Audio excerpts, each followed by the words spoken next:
برادران محترم، حاضرین کرام، ہندوستان قومی یکجہتی کا حسین سنگم ہے، اور یہ ایسا چمن ہے جہاں امن و امان اور اتحاد ملی کے بے شمار پھول کھلتے ہیں۔ یہاں کی فضا میں محبت اور یہاں کے ہر فرد میں الفت پائی جاتی ہے، اور یہ ایسا پلیٹ فارم ہے جہاں پر ہندو، مسلم، سکھ، عیسائی یکساں طور پر جمع ہوتے ہیں۔ گویا ہندوستان اتحاد ملی کا حسین سنگم ہے۔ برادران ملت، ہندوستان کی روشن تاریخ گواہ ہے کہ ہندوستان کو جب بھی خون کی ضرورت پڑی تو سب سے پہلے مسلمانوں نے پیش قدمی کی، اور جب بھی ہندوستان کی سالمیت کو خطرہ لاحق ہوا تو مسلمان آگے بڑھ کر اس کے پاسباں اور محافظ بن گئے۔ آپ حضرات کو خوب معلوم ہے کہ ہمارا یہ ملک ہندوستان ایک طویل عرصے تک انگریزی سامراج کے چنگل میں گرفتار رہا۔ مغلوں کی کمزوری، ملک کی بدامنی کی بدولت انگریز سازش کر کے ہندوستان میں داخل ہوا، اور یہاں کی عوام کو اور یہاں کے بسنے والوں کو اور یہاں کے باشندوں کو اپنا غلام اور محکوم بنا لیا۔ میں اس طویل تاریخ کے چکر میں پڑنا نہیں چاہتا، مجھے عرض یہ کرنا ہے کہ انگریز کے خلاف صدائے جہاد بلند کرنے والے، انگریزی سامراج سے نبرد آزما ہونے والے وہ مسلم حکمران تھے۔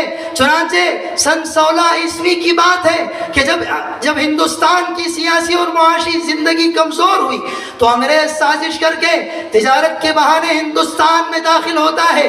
11 جنوری سن 1611 عیسوی میں جہانگیر بادشاہ سے اجازت لے کر انگریز ہندوستان کے مختلف خطوں میں، ہندوستان کے مختلف علاقوں میں ایسٹ انڈیا کمپنی کے نام سے مختلف کمپنیاں قائم کرتا ہے، اور اس کی حفاظت اور تحفظ کے نام سے فوج رکھتا ہے۔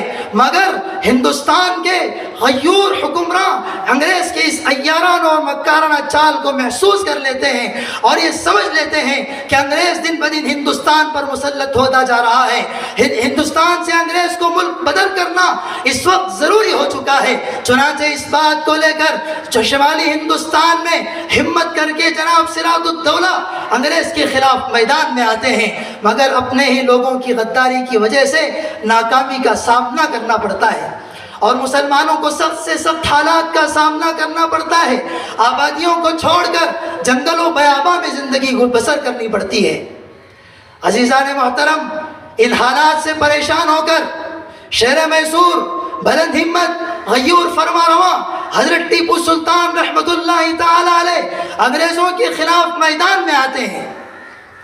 آپ تخت شاہی پر بیٹھتے ہی انگریزوں سے مختلف جنگیں لڑتے ہیں، بالآخر اپنے ہی امراء کی غداری اور بے وفاؤں کی بے وفائی کی بدولت آپ 1799 میں جام شہادت نوش فرماتے ہیں، جس کے بعد انگریز جنرل ہاؤس آپ کی لاش پر کھڑے ہو کر یہ تاریخی جملہ کہتا ہے کہ آج سے ہندوستان ہمارا ہے، اور اس کی یہ بات صادق بھی آئی، اس لیے کہ انگریز کے خلاف اگر کوئی رکاوٹ تھی تو ٹیپو سلطان کی ذات تھی۔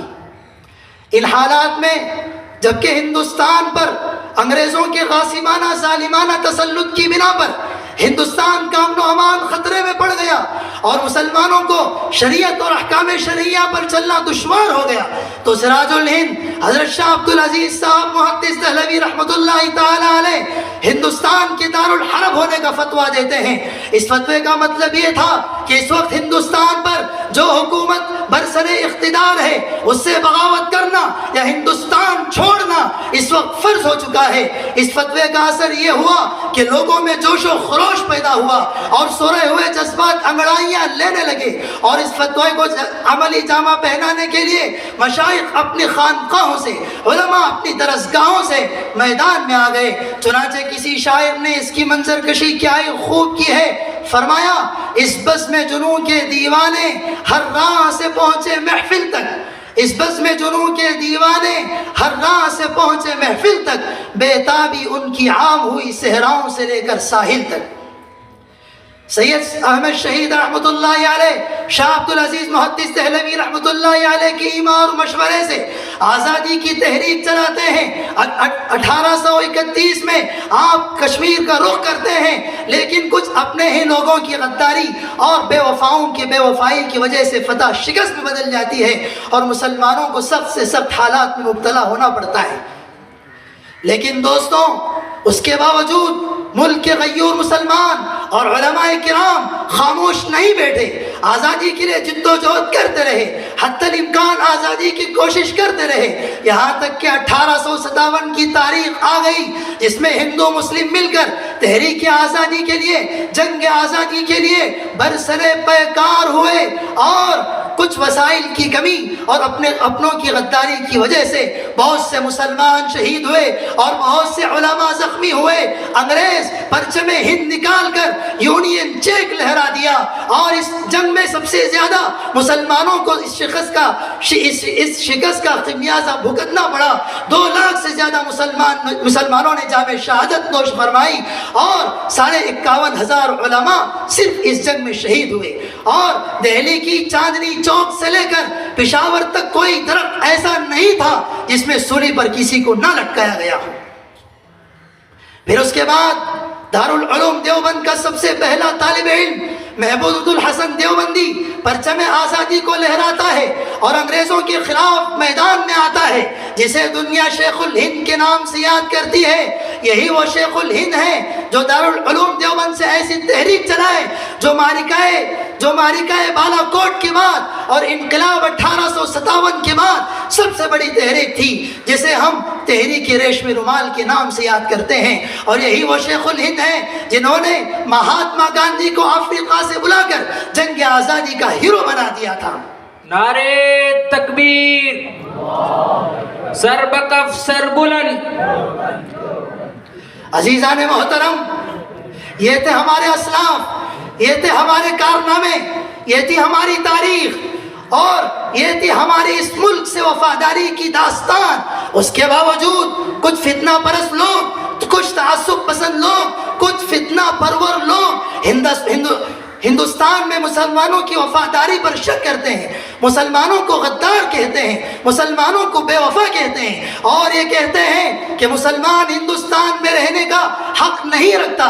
میں ان سے کہتا ہوں، اگر ہندوستان کی سرزمین مسلمانوں کے بہائے ہوئے خون کو اگل دے تو مسلمانوں کی وفاداری پر شک کرنے والے اس میں ڈوب کر غرق ہو جائیں۔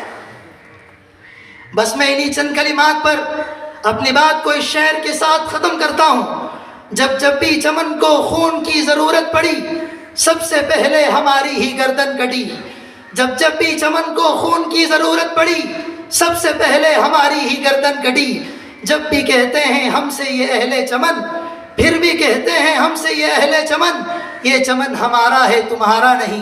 وآخر دعوانا الحمد للہ رب العالمین۔